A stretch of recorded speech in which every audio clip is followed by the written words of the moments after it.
Current affair का यह तीसरा क्लास है जिसमें हम लोग मंथ बाय मंथ रिवीजन करने में लगे हुए हैं। मूलतः हम ये प्रयास कर रहे हैं कि आपका पूरा एक बार current affair month by month 12 से 15 महीनों का क्लियर करवा दिया जाए, फिर part by part, section by section हम लोग शुरू करेंगे। एईडीओ के लिए रामबाण है, 72 के लिए जो बीपीएससी का तैयारी कर रहे हैं उनके लिए ये है कि इन्फॉर्मेशन आपकी आंखों से गुजरेगा तो आगे जाके जब पढ़िएगा तो आपके लिए रिवीजन की तरह हो जाएगा।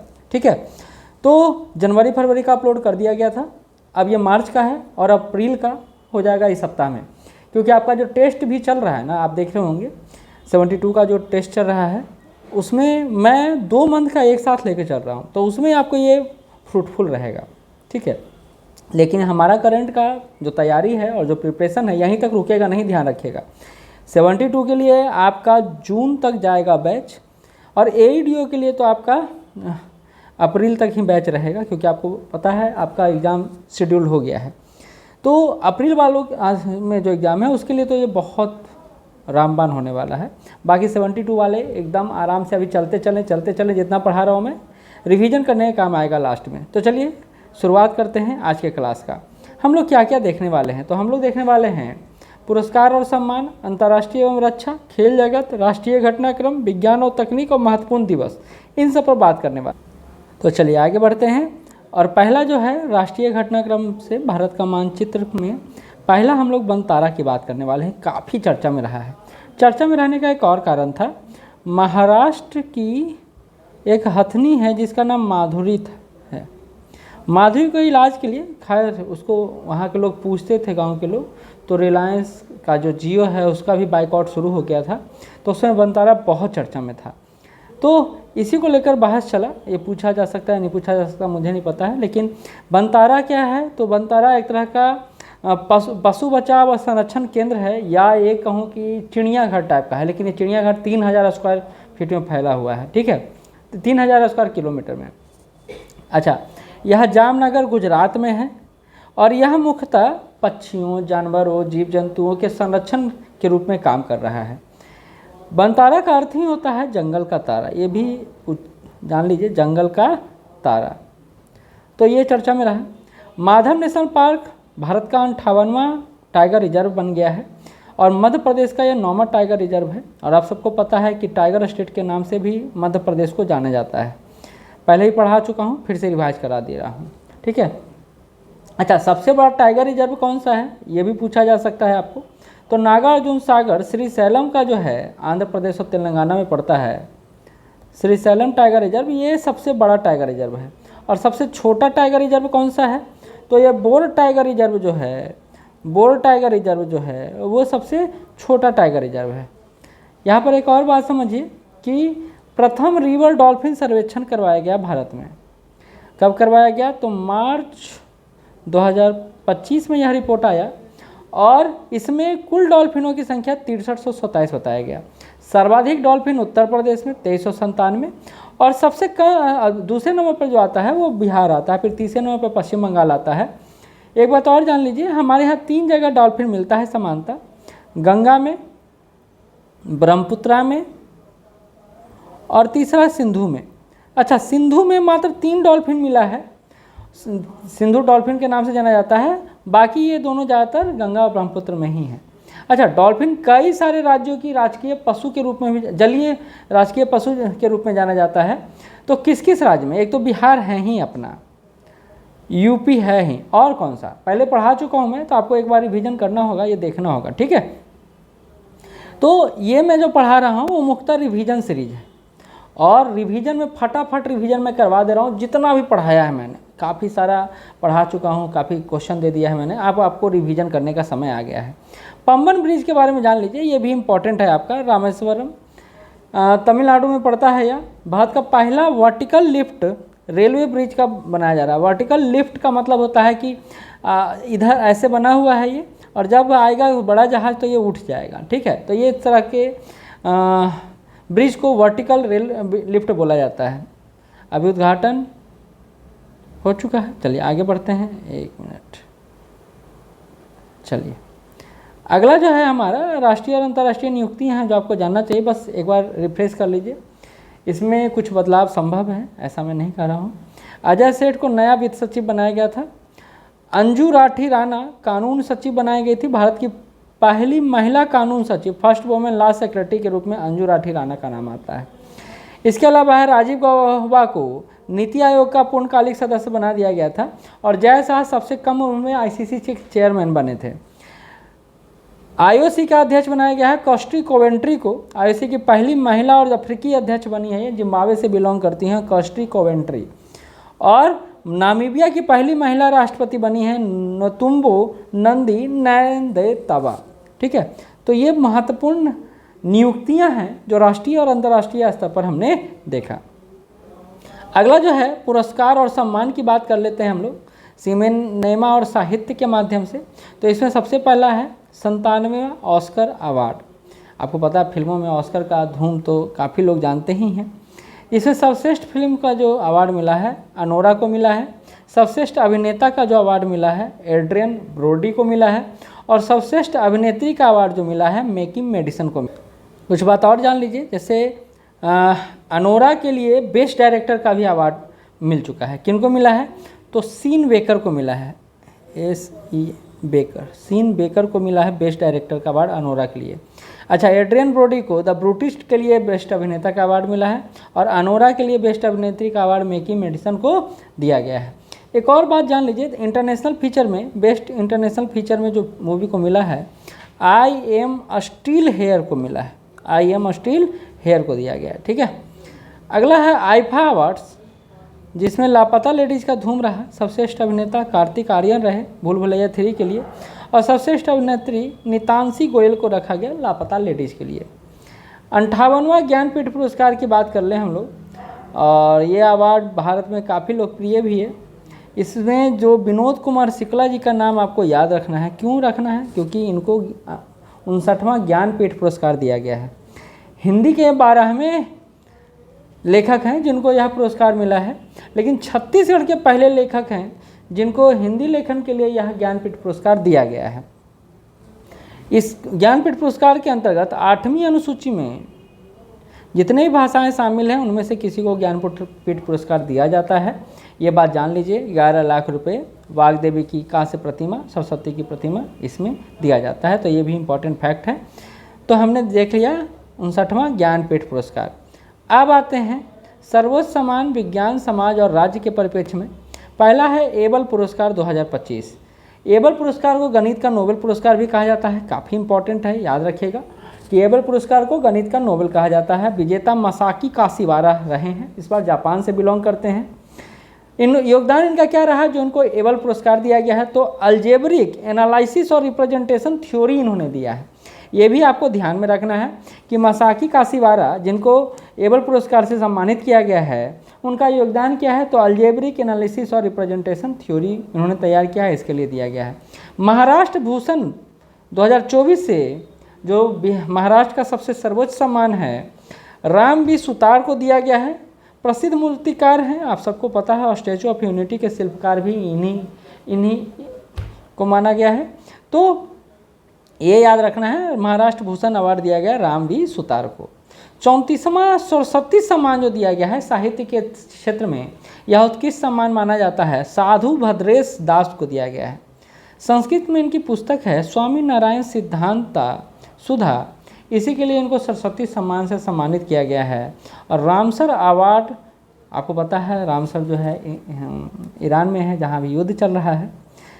वेटलैंड संरक्षण के लिए जय श्री वेंकटेशन को रामसर अवार्ड से सम्मानित किया गया है वेटलैंड संरक्षण के लिए। यह पुरस्कार जीतने वाले पहले भारतीय हैं। केयर अर्थ ट्रस्ट के नाम से ये ट्रस्ट चलाते हैं जिसके लिए इनको रामसर अवार्ड से सम्मानित किया गया। नाम है जय श्री वेंकटेशन। ठीक है, चलिए आगे बढ़ते हैं। वैश्विक सूचकांक की बात कर लें तो वर्ल्ड हैप्पीनेस रिपोर्ट 2025 में शीर्ष देश रहा फिनलैंड और भारत का जो रैंक रहा वो रहा 118। फ्री स्पीच इंडेक्स 2025 की बात कर लें, शीर्ष रैंक रहा नॉर्वे और इंडिया का जो रैंक रहा वो 24वां रहा। ग्लोबल टेररिस्ट रैंक की बात करें तो सर्वाधिक प्रभावित जो रहा टेररिस्ट से वो पाकिस्तान रहा और भारत टेररिस्ट से प्रभावित होने वाले देशों में 14वें रैंक पर रहा। तो 3 फैक्ट जो हैं आपके सामने हैं, world happiness report, free speech index और ग्लोबल टेररिज्म इंडेक्स। ठीक है, दूध उत्पादन की बात करें तो भारत दुनिया का नंबर 1 दूध उत्पादक देश बना है। वैश्विक उत्पादन का 24% उत्पादन करता है यह अकेले। और बिहार के बारे में पता ही है, भारत का चौथा बड़ा मिल्क प्रोडक्शन करता है और बिहार आत्मनिर्भर भी बन चुका है। हालांकि डाटा को लेकर कहीं कहीं आप देखिएगा बिहार का उत्पादन में 9वां रैंक भी दिखाता है। ठीक है, तो ये चौथा 4 वाले को थोड़ा सा करेक्ट कर लीजिएगा क्योंकि ये लेटेस्ट है जो आपको फरवरी 2025 में था डेटा। रेमिटेंस प्राप्तकर्ताओं की बात किया जाए तो भारत टॉप पर है, नंबर 1 पर है। रेमिटेंस आप समझते ही होंगे, हमारे लोग बाहर जाते हैं कमाने के लिए और वहाँ से पैसा भेजते हैं, तो उसी को प्राप्त करने में भारत नंबर 1 पर है। कितना प्राप्त हुआ है तो 118.7 बिलियन डॉलर प्राप्त हुआ है। सबसे बड़ा जो स्रोत रहा है वो यूएसए रहा है। यूएई को पीछे छोड़ते हुए यूएसए से सबसे ज़्यादा रेमिटेंस भारत को प्राप्त हुआ है, उसके बाद यूएई का स्थान आता है। आगे बात करें, ऑपरेशन ब्रह्मा हमने चलाया, बहुत ही सफल ऑपरेशन रहा। म्यांमार में 7.7 तीव्रता का भूकंप आया और भारत ने तात्कालिक राहत मिशन के तहत ऑपरेशन ब्रह्मा चलाया, तो ये आपको याद रखना है। वरुणा 2025 की बात करें तो भारत और फ्रांस के मध्य वरुणा हुआ। नौसैनिक अभ्यास था जो अरब सागर में संपन्न कराया गया। उसके बाद हुआ खंजर 2025, भारत और किर्गिस्तान के मध्य विशेष बल स्पेशल फोर्सेस के मध्य चला। तो सी ड्रैगन जो युद्धाभ्यास हुआ वो यूएसए, क्वाड देश और दक्षिण कोरिया के मध्य हुआ। अब क्वाड देश में 4 देश आते हैं, आपको पता है यूएसए तो आता ही है, ऑस्ट्रेलिया भी आता है, जापान भी आता है और भारत भी आता है, यानी इंडिया भी आता है, तो ये याद रखना है। पनडुब्बी रोधी यह अभ्यास था जो गुआम द्वीप के नज़दीक हुआ। बोंगो सागर अभ्यास जो है भारत और बांग्लादेश के मध्य हुआ। नौसैनिक अभ्यास है जो बंगाली खाड़ी में संपन्न किया गया। इंदिरा 2020 अभ्यास जो है भारत और रूस के मध्य हुआ। जो समुद्री अभ्यास चेन्नई और बंगाली खाड़ी में संपन्न किया गया। तो इंदिरा अभ्यास किसके किसके मध्य हुआ, किस किस देश के मध्य, भारत और रसिया के मध्य। अंतरिक्ष अन्वेषण के क्षेत्र में बात कर लें तो आदित्य L1 मिशन हमने भेजा, आपको याद है कब भेजा गया? अगर थोड़ा सा भी याद है तो बता सकते हैं कि आदित्य L1 मिशन भारत ने कब भेजा था। तो यह मिशन भेजा गया था, अगर कमेंट कर सकते हैं तो कमेंट करिए, 2 सितंबर 2023 को। ठीक है, इसने पहली बार सूट पेलोड के माध्यम से सोलर फ्लेयर कर्नल की तस्वीर भेजी है और ये हमारे लिए काफ़ी इंपॉर्टेंट है क्योंकि सूर्य के कोरोना का अध्ययन करने के लिए हमने आदित्य L1 मिशन भेजा था। स्वदेशी माइक्रो प्रोसेसर हम लोग बना रहे हैं, नाम है इसका विक्रम 32001, कल्पना 32001। 2 है जो हाई स्पीड प्रोसेसर विकसित किया जा रहा है अंतरिक्ष मिशनों के लिए, क्योंकि आपको पता है वहाँ बड़े बड़े प्रोसेसर की आवश्यकता पड़ती है, तो भारत इस दिशा में काम कर रहा है। चंद्रयान 5 हम लोग लॉन्च करने का तैयारी कर रहे हैं। हालांकि चंद्रयान 4 अभी लॉन्च नहीं हुआ है, लेकिन हम लोग जापान के सहयोग से चंद्रयान 5 पर काम कर रहे हैं। चंद्रयान 3 के बारे में आप सबको पता है कि 14 जुलाई 2023 को चंद्रयान 3 को छोड़ा गया था। IM-2 मिशन की बात करें तो नासा का लूनर साउथ पोल मिशन है जो लैंडर अथेंटा के साथ जा रहा है। तो ये है नासा का mission IM-2 mission. Sphere X और पंच मिशन की बात कर ले तो ब्रह्मांड का उत्पत्ति जो हुआ, जैसे बिग बैंग थ्योरी भी पढ़ते हैं आप लोग, और सूर्य के कोरोना के अध्ययन के लिए नासा का यह मिशन है जिसका नाम है स्फेयर X और पंच मिशन। पहले भी पढ़ा चुका हूँ मेन सब्जेक्ट में। और स्पेस एक्स ड्रैगन मिशन की बात करें तो सुनीता विलियम्स और बुच बिलमोर को ISS यानी इंटरनेशनल स्पेस स्टेशन से वापस लाने का जो श्रेय दिया जाता है स्पेस ड्रैगन को ही दिया जाता है। ठीक है, स्पेस एक्स किनकी कंपनी है, ज़रा एक बार कमेंट बॉक्स में बताइएगा किसकी कंपनी है। ठीक है, स्पेस एक्स। चलिए आगे बढ़ते हैं। अगला जो है तकनीक के क्षेत्र में दुनिया का पहला सुपर सॉलिड बनाया गया है। इतावली के शोधकर्मियों ने यह सुपर सॉलिड बनाया है गैलियम आर्सेनाइड से, और प्रकाश का उपयोग करके प्रकाश से दुनिया का पहला सुपर सॉलिड बनाया गया है। तो ये इंपॉर्टेंट हो जाता है किसके द्वारा बनाया गया है, इतावली शोधकर्ताओं द्वारा बनाया गया है। शनि के नए चंद्रमा का खोज किया गया है और 128 नए चंद्रमा खोज के बाद शनि पर चंद्रमाओं की संख्या 274 हो गई है। इसको ऐसे समझें कि भारत के पास एकमात्र मून है, जबकि शनि के पास 274 मून है। सौर मंडल में सबसे ज़्यादा जो चंद्रमा है वो शनि के पास ही है। विश्व वायु गुणवत्ता रिपोर्ट की बात करें तो भारत दुनिया का 5वां सबसे प्रदूषित देश है और नई दिल्ली दुनिया की सबसे प्रदूषित राजधानी में से एक है। तो ये रिपोर्ट इम्पॉर्टेंट है। इरी सिल्क के बारे में बात किया जाए, जिसको यूनेस्को ने टाई अप भी किया है अपने साथ। इरी सिल्क को अब एक क्वेश्चन यहाँ पूछा जा सकता है कि भैया इरी सिल्क मिलता कहाँ है भारत में। तो इरी सिल्क भारत में असम राज्य में ज़्यादातर होता है और इसको शाकाहारी रेशम भी बोला जाता है। शाकाहारी रेशम बोला जाता है। सामान्यतः जो रेशम उत्पादन होता है वो कीड़ों को मारकर होता है, लेकिन इसमें जो पतंगा है अपने शरीर से छोड़ता है जो, उसी से यह रेशम बनाया जाता है इरी सिल्क। और इसी को मिला है ओइकोटैक्स सर्टिफिकेशन। दुनिया का एकमात्र बैगन सिल्क है जिसको इस सर्टिफिकेशन से नवाजा गया है और भारत के 6 नए यूनेस्को की अस्थायी सूची में भी इसको शामिल किया गया है। तो यह है इरी सिल्क के बारे में। अगला है खेल की बात कर लें। आईसीसी चैंपियंस ट्रॉफी 2025 में भारत तीसरी बार विजेता बना है। उप विजेता जो रहा वो न्यूजीलैंड रहा और प्लेयर ऑफ द सीरीज जो दिया गया है रचिन रविंद्रन को दिया गया है। ठीक है, न्यूजीलैंड के हैं।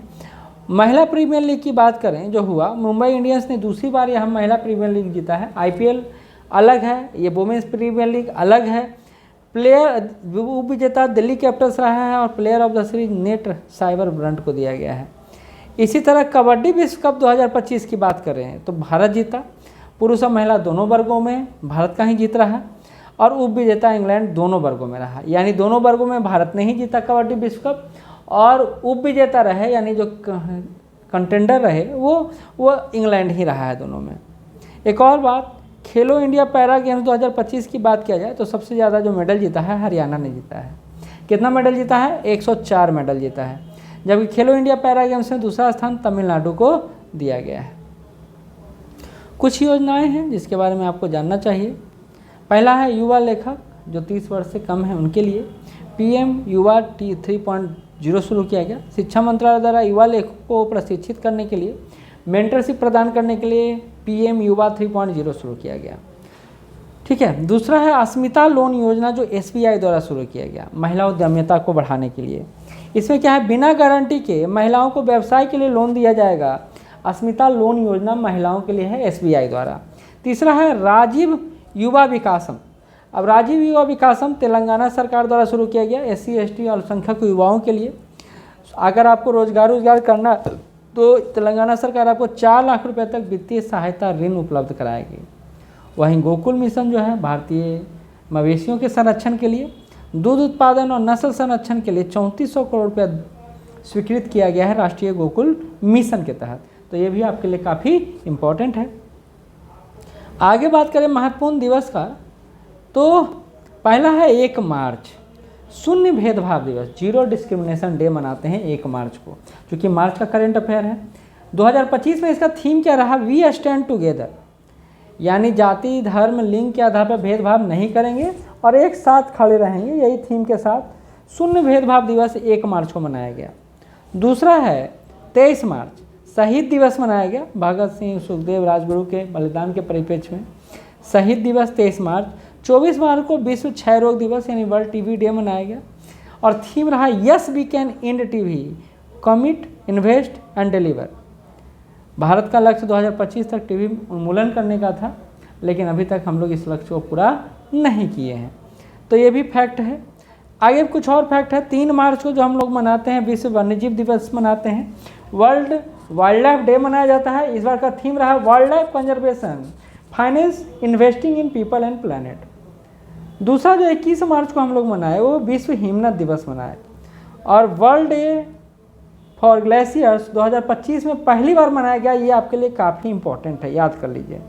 विश्व हिमनद दिवस 21 मार्च को मनाया गया glacier matter for water security के लिए। यह थीम के साथ विश्व हिमनद दिवस मनाया गया। 22 मार्च को विश्व जल दिवस वर्ल्ड वाटर डे मनाया गया वाटर फॉर पीस के उद्देश्य से।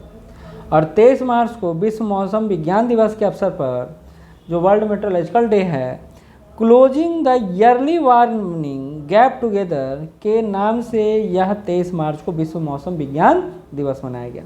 तो ये प्रमुख दिवस थे जो मार्च 2025 के लिए काफ़ी इम्पोर्टेंट थे। अब थोड़ा क्विक रिवीजन कर लेते हैं। 58वां टाइगर रिजर्व माधव नेशनल रहा। 59वां ज्ञानपीठ पुरस्कार विनोद कुमार शुक्ला को मिला। वैश्विक खुशहाली सूचकांक में भारत का रैंक 118 और शीर्ष पर रहे Finland. ICC champions trophy Bharat द्वारा जो जीता गया, न्यूजीलैंड उपविजेता रहा। भारत के नए वित्त सचिव अजय सेठ रहे और पहला vertical lift bridge Pamban bridge रहा। ठीक है, तो परीक्षा से पहले इसे सारणी को 3 बार रिवीजन अवश्य कर लें, याद रहेगा, ध्यान में रहेगा। फिर आपको जैसा लगे, कोई जानकारी लेना हो तो आप इस नंबर पे 93347110 148 पे कॉल या व्हाट्सएप कर सकते हैं। धन्यवाद।